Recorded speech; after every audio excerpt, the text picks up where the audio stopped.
Donc, bonjour, je m'appelle Thomas Naël et mon sujet polémique que j'ai choisi est la loi sur les armes à feu aux États-Unis.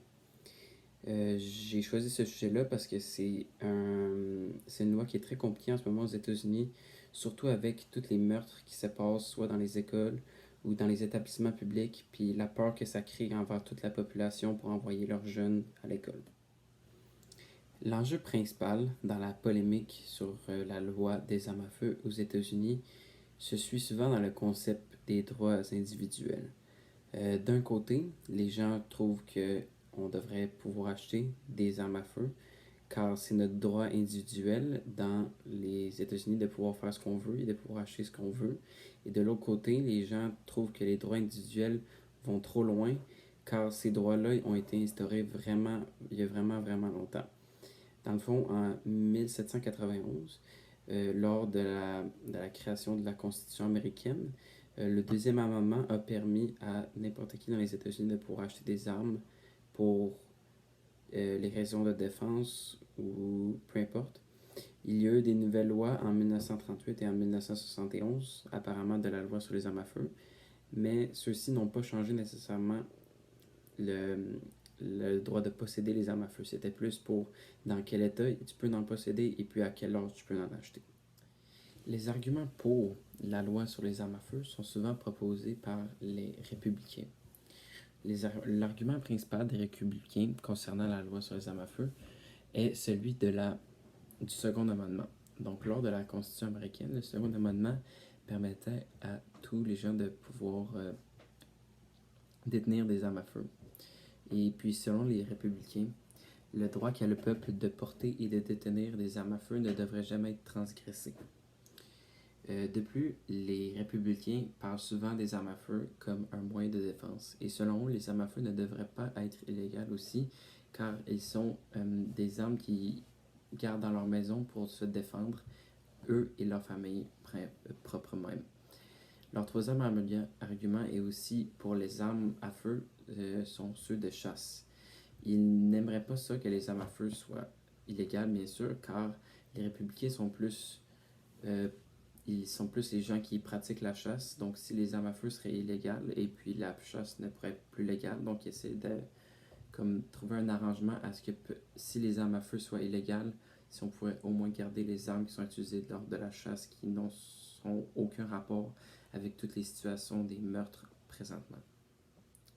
De l'autre côté, les arguments contre la loi des armes à feu aux États-Unis sont souvent poussés par les démocrates. Selon eux, les armes à feu devraient être interdites à posséder et à vendre à travers tous les États-Unis.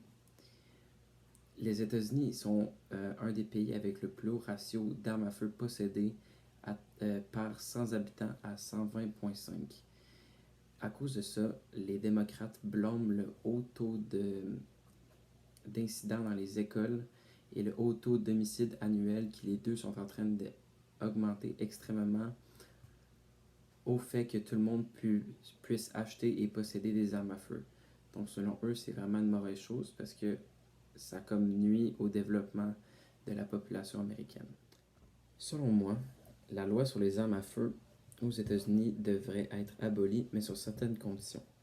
D'abord, les gens ne devraient plus pouvoir posséder ou détenir des armes à feu, sauf les gens de force supérieure. Quand je parle des forces de gens supérieurs, je parle de ceux comme dans les armées ou dans les polices ou des gens comme dans le gouvernement que dans leur emploi, le fait de posséder une arme est obligatoire. Ma seconde condition serait que la vente d'armes à feu serait encore légale, sauf que les magasins qui en vendraient seraient plus comme des magasins contrôlés par le gouvernement. Comme ça, chaque vente serait traitée plus sérieusement et puis on ne vendrait pas des armes à n'importe qui.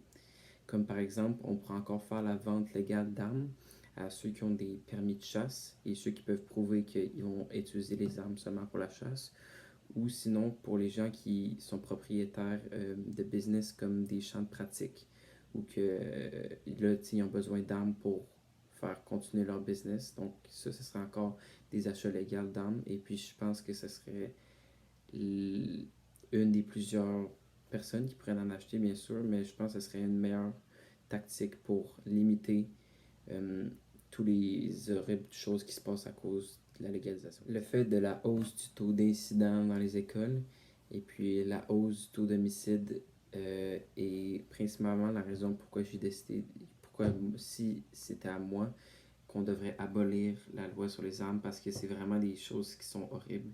Et puis on dirait qu'à chaque comme, semaine ou deux, il y en a toujours un nouvel attentat dans une école ou dans des endroits publics. Et puis là, ça l'arrête tellement pas. Et puis la hausse est tellement énorme comparée à 2018 à 2023. En 2018, c'était autour des quarantaines dans une année. Et puis en ce moment, depuis 2023, il y en a au-dessus de 100. Donc moi, je pense vraiment que ça, les armes à feu, ça a un gros impact là-dessus. Et puis leur légalisation ne devrait plus être en marche.